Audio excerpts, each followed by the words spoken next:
अभिनव अंदर आया तो अकरम ने उसकी तरफ अपना कार्ड बढ़ाया और बोला, आओ tiger, welcome. All good? Yes, all good. ये लो वीआईपी कार्ड। Have fun.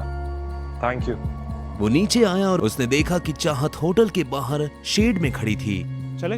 दोनों होटल के अंदर दाखिल हो गए और एक टेबल पर जाकर बैठ गए।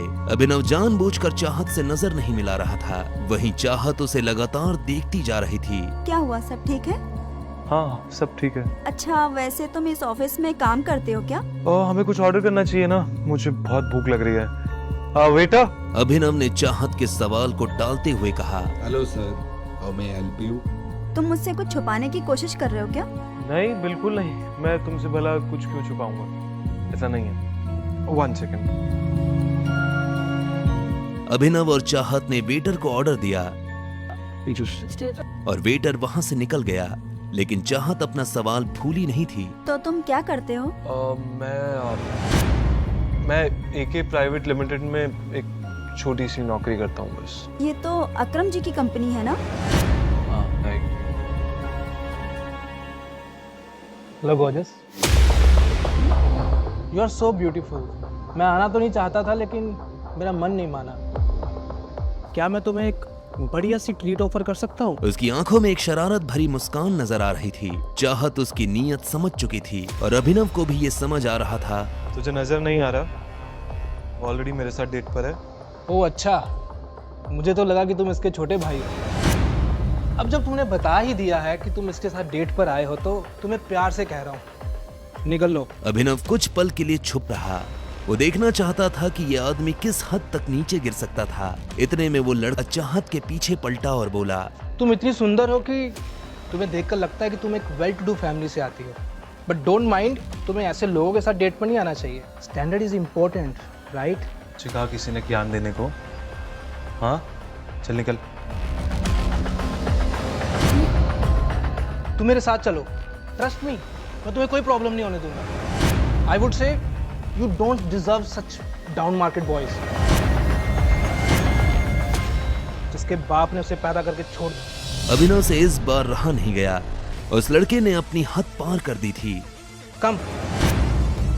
क्या कहा तूने? हाँ? जैसे ही वो अभिनव के बाप पर गया, अभिनव को किसी की बातों से फर्क नहीं पड़ रहा था। वो अपने बाप के बारे में एक शब्द भी नहीं सुन सकता था। क्या कहा तूने? बाप ने पैदा करके छोड़ दिया? तेरे बाप ने तुझे क्या सिखाया है? वो लड़का जो अभी तक अभिनव को तेवर दिखा रहा था, अब उसके मुंह से शब्द नहीं निकल रहे थे। उसकी आंखों में डर साफ नजर आ रहा था। क्या हो रहा है ये सब? ये एक रेपुटेड होटल है, कोई मछली बाजार नहीं है।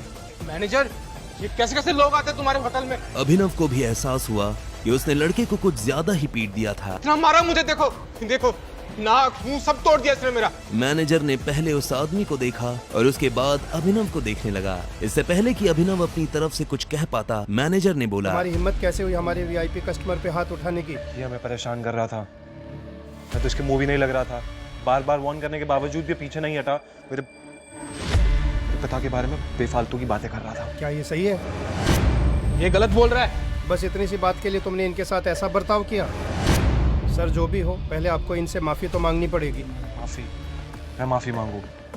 ये माफी मांगेगा मुझसे और मेरी फ्रेंड दोनों से। माफी मांग। साले चुपचाप माफी मांग। तू जानता नहीं मैं कौन हूँ। बिना माफी मांगे तो तुझे मैं इस होटल से जाने भी नहीं दूंगा। मामला बिगड़ता जा रहा था। अब इससे पहले कि बात आगे बढ़ती, चाहत बीच में आई और बोली, एक्चुअली गलती अभिनव की नहीं, ये आदमी मुझे छेड़ने की कोशिश कर रहा था। मैं और अभिनव तो यहाँ पे सिर्फ लंच करने आए थे। जो भी हो मैडम, पर इन्हें माफी मांगनी ही पड़ेगी। अभिनव समझ गया था कि मैनेजर इससे ऐसे क्यों बात कर रहा था। असल में वो अभिनव को उसके कपड़ों से जज कर रहा था। जब अभिनव को लगा कि उसके पास और कोई रास्ता नहीं है, तो उसने अपने जेब से अकरम का कार्ड निकाला और मैनेजर की तरफ बढ़ाते हुए बोला, आपको पता है कार्ड मुझे किसने दिया है? इस कार्ड पे लिखा नाम पढ़िए, आपको समझ में आ जाएगा कि फैसला क्या करना है। मैनेजर ने अभिनव से कार्ड लिया और उसे ध्यान से देखने लगा। जैसे ही उसने कार्ड पर लिखा नाम पढ़ा तो उसकी आंखें फटी की फटी रह गई। अगर अभिनव के पास अकरम का कार्ड था तो वो समझ गया था कि अभिनव अकरम का खास है। मुझे बात करने से पहले ना अपनी माँ के पास जाके सीख कि लड़कियों की इज्जत कैसे करते हैं। चलो। अभिनव ने चाहत को अपने साथ लिया और वहां से निकल गया। दोनों गाड़ी में आकर बैठ गए थे, लेकिन कोई किसी से बात नहीं कर रहा था। जो कुछ भी हुआ, उसके बाद अभिनव ये जानना चाहता था कि आखिर चाहत के दिमाग में क्या चल रहा था, लेकिन वो आगे से पूछकर उसे शक करने का मौका नहीं देना चाहता था। क्या तुम ठीक हो? सॉरी तुम्हारा मूड और लंच दोनों खराब करने के लिए। तुम अगर चाहो तो हम कहीं और चल सकते हैं खाना खाने के लिए। ठीक है, मैं पूरे दिन फ्री ही हूँ। अभिनव ने उसकी बात सुनी और गाड़ी दूसरे होटल की तरफ मोड़ दी। कुछ देर बाद उसने गाड़ी एक होटल के बाहर लगा दी। अभिनव ने ऊपर लगा बोर्ड देखा और उसके बाद चाहत के साथ अंदर दाखिल हो गया। अभिनव जानता था कि यह होटल दिग्पाल का था। दिग्पाल होटल के साथ साथ बहुत बड़ा माफिया ग्रुप भी चलाता था। जैसा माफिया वर्ल्ड में टाइगर का नाम बड़ा था, वैसे ही दिग्पाल का नाम भी काफी बड़ा था। जितनी दौलत और धंधा टाइगर के पास थे, उतनी ही दिग्पाल के पास भी थे। कई मामलों में वो एक दूसरे के दुश्मन थे। अभिनव को ऐसा आभास हो रहा था कि शायद यहाँ उसके दिग्पाल से मुलाकात हो सकती है। तो तुमने डिसाइड कर लिया है कि अपने बारे में कुछ नहीं बताओगे मुझे? किस बारे में? असल में वो समझ गया था कि चाहत के मन में ये शक की सुई क्यों घूम रही थी। क्या यार, अब बता भी दो। इतना बड़ा भी क्या सीक्रेट है यार? क्या जानना चाहती हो तुम? तुमसे पूछ रही हूँ, तुम्हारे बारे में ही पूछूंगी ना। मेरे पास अपने बारे में कुछ बताने के लिए है ही नहीं। अभिनव ने कहा और चाहत से बचने के लिए इधर उधर देखने लगा। इस टाइम दिग्पाल बॉस का डंका सिर्फ गुड़गांव में ही नहीं, पूरे इंडिया में बज रहा है। हाँ, मार्केट से जब से टाइगर गायब हुआ है, तब से टाइगर का नाम भी गायब हो गया है। तभी उसकी नजर कुछ लोगों पर पड़ी जो आपस में काफी गंभीर बातें कर रहे थे। उसे समझ में नहीं आ रहा था कि आखिर वो टाइगर के बारे में इस तरह की बात क्यों कर रहा था। बताओ ना अभिनव, कुछ छुपा रहे हो मुझसे? नहीं, मैं तुमसे कुछ क्यों छुपाऊंगा। टाइगर गायब नहीं हुआ है, टाइगर जिंदा है और वो बहुत ही जल्द लौट के आएगा। मैंने तुझसे कहा था ना जॉनी, ज्यादा मत प्यार कर, संभाली नहीं जाती तुझसे। कुछ भी बकवास कर रहा है। क्या डेयरिंग है इन लोग की। दिग्पाल के होटल में बैठ के टाइगर की बातें कर रहे हैं। या तो इन्हें चढ़ गई है या तो इनमें बहुत ही हिम्मत है। बकवास? बकवास तो तू कर रहा है। टाइगर का कंपैरिजन दिग्पाल से? विस्की और देसी शराब का क्या मेल है?